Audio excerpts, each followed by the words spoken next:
안녕하세요. 공과대학 부학장 양금철입니다.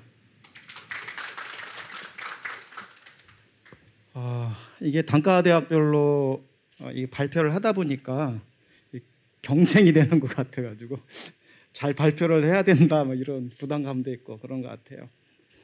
근데 공과대학 다른 단과대학도 마찬가지겠지만 공과대학이 특히 들어오는 학생들을 보면 진로라든가 취업에 대해서 명확하게 하고 들어오거든요. 공대는 들어오면 좀 취업을 잘 할 수 있다.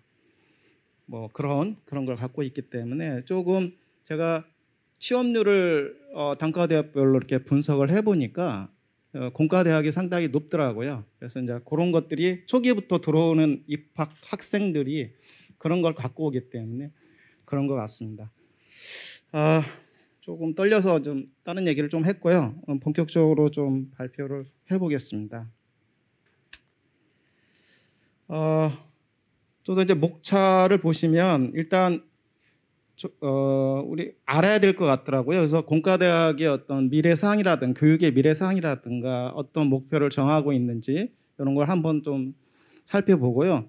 그 다음에 저희도 이제 수학 분석을 좀 한번 해봤습니다. 그래서 뭐 앞에 있는 단과대학에도 다 했지만 공과대학의 어떤 강점이라든지 장점, 그리고 세 번째로 이제 취업률의 어떤 현황이라든가 문제점 같은 것들을 좀 한번 분석해 봤고요.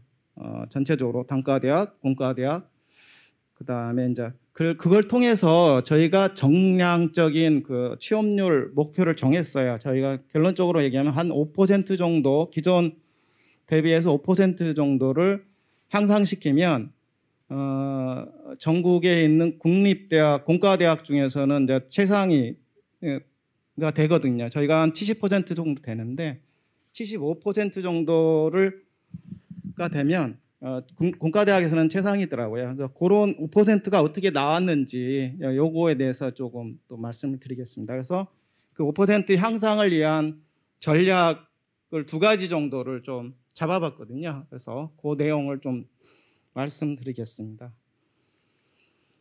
저도 공과대학의 교육의 미래상을 보면 이게 보면 4차 산업혁명 시대를 주도하는 창의 융합형 공학인재 양성이라고 돼 있어요. 이게 미래상, 교육의 미래상이. 저도 이걸 준비하면서 좀 이걸 좀 의미 있게 좀 들여다봤거든요. 그래서 이게 융합형이라고 하는 것들이 되게 중요한 키워드이기도 하고, 그 다음에 4차 산업이라는 것도 굉장히 중요한 키워드입니다. 그래서 이 뭐 4차 산업, 4차 산업 하지만 이게 보면 ICT, 그러니까 컴퓨터 계열의 어떤 공과대학 그런 것들을 포함하고 있는 내용입니다. 그리고 공과대학을 보면 그런 컴퓨터 계열의 ICT 계열의 어떤 학과가 있고, 나머지 뭐 기계, 토목, 건축공학 이런 화공 이런 것들이 있는데, 그래서 이 두 개가 조금 어떻게 보면 융합시키거나 아니면은 인문사회의 어떤 학문과 융합시킨다든가 이런 걸 통해서 공학 인재를 양성하는 것들을 생각할 수가 있습니다. 그래서 이제 이런 어떤 미래상을 바라다 보면서 우리가 정량적인 목표가 지금 4가지 정도가 있습니다. 왼쪽에 보시면. 그래서 이 4가지를 달성하기 위해서 교육 부분이라든가 그 다음에 연구, 산학협력 부분, 그 다음에 지역사회 기여 부분을 통해 가지고 좌측에 있는 4가지의 어떤 목표를 달성할 수 있겠습니다. 그걸 통해서 궁극적으로는 비전을 달성할 수 있겠죠. 이걸 왜 우리가 들여다봐야 되냐면 취업률이라든가 진로라든가 이런 것들을 볼 때 이게 굉장히 중요한 것 같아요. 그래서 이걸 다시 한번 생각해보자 하는 차원에서 한번 넣어볼까요?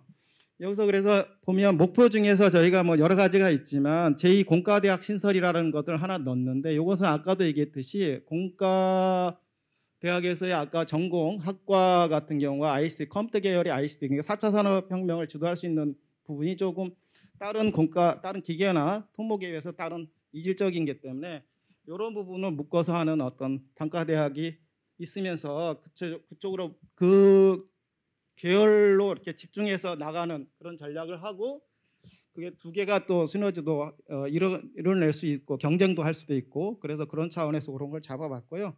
나머지 같은 경우는 뭐 교육에서는 저희 같은 경우는 한국공학교육인증원 그게 이제 아비크라고 하는 것이 있는데요. 이런 인증 제도가 있어요. 공대에서는. 그래서 이걸 하게 되면 우리가 토목공학과를 나왔다고 해도 미국에 가서 다국적 회사 같은 경우에 취직을 하면 네가 토목공학을 나왔느냐 이런 인증이 좀 필요하잖아요. 그 학력에 대한.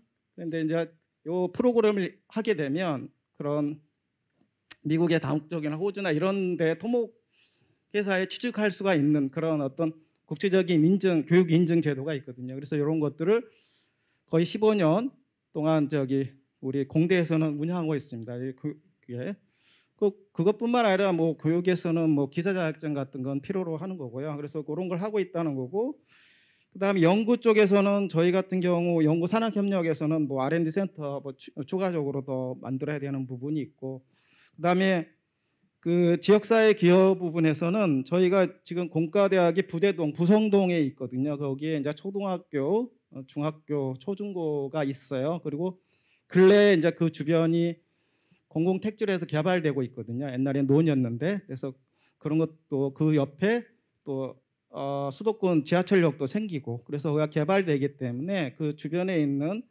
학생들을 위한 어떤 프로그램, 교육 프로그램을 통해서 지역사회 인재들이 들어올 수 있는 그런 것들을 한번 생각해 봤습니다. 저희 공과대학의 어떤 그 내부적인 장점과 약점, 그다음 외부의 어떤 기회오고 위험 요소들도 저희도 좀 분석을 해봤는데요. 저희 공과대학 같은 경우는 한 재학생, 뭐 교수님 포함해서 한 7,000명이고 교수인데 200명 정도 좀 하고 있거든요. 공과대학으로. 그러다 보니까 이제 어떻게 보면은 그런 것들이 빨리 신속하게 그 정보나 취직을 통해서 이렇게 발전해 나갈 수도 있고요. 또한 주변의 어떤 부지 매입 같은 그런 것들 하고 있고 앞으로도 할 거고, 그런 것들이 어떤 강점일 수 있습니다. 약점은 뭐 똑같습니다. 뭐 중동 탄력률이라든가 이런 것들, 그 다음에 뭐 중소기업 기피 현상 등 같은 것도 있고 여전히.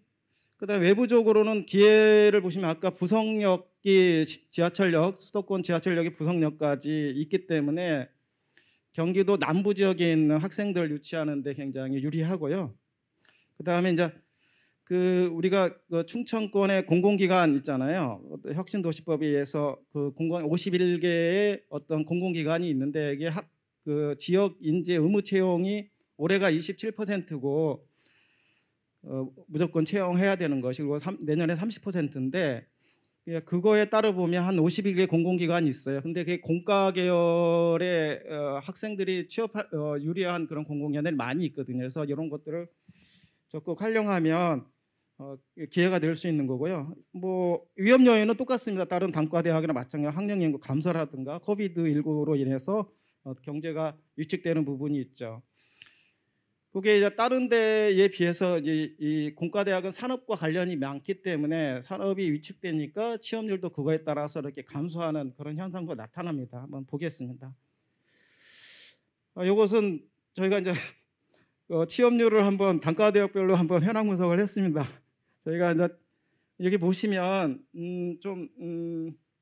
취업률 보면은 3년치 취업률 보면은 저희가 한 70% 되고, 그 다음에 간호보건대가 한 72% 정도 돼서 이제 가장 그 많은 취업률을 차지하고 있는데,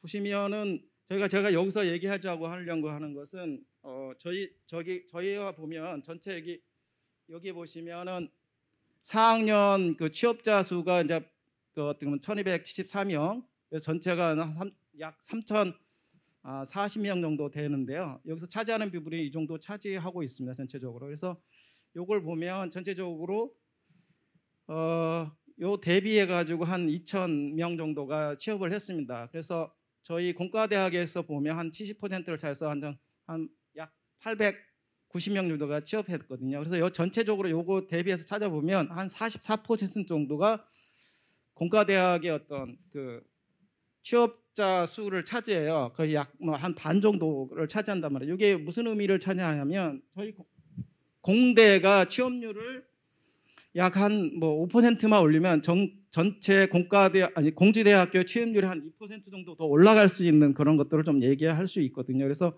공대 취업률을 많이 올리는 게 굉장히 그 공주대학 전체 취업률 향상에 굉장히 많은 부분을 영향을 미친다. 그런 차원에서 한번 살펴봤고요.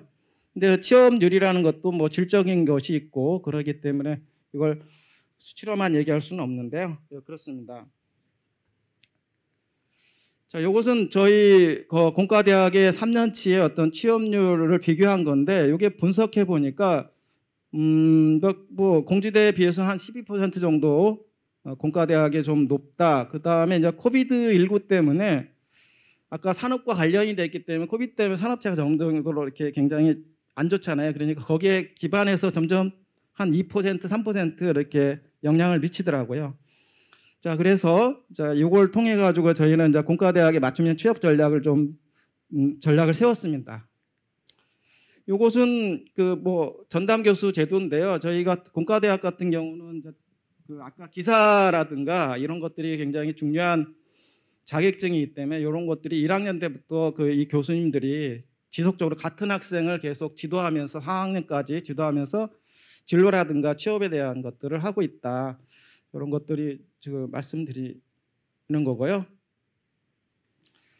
자, 그래서 이걸 통해 가지고 저희는 이제 그 한 5%의 취업률을 좀 향상시키자라는 것을 생각해 봤습니다.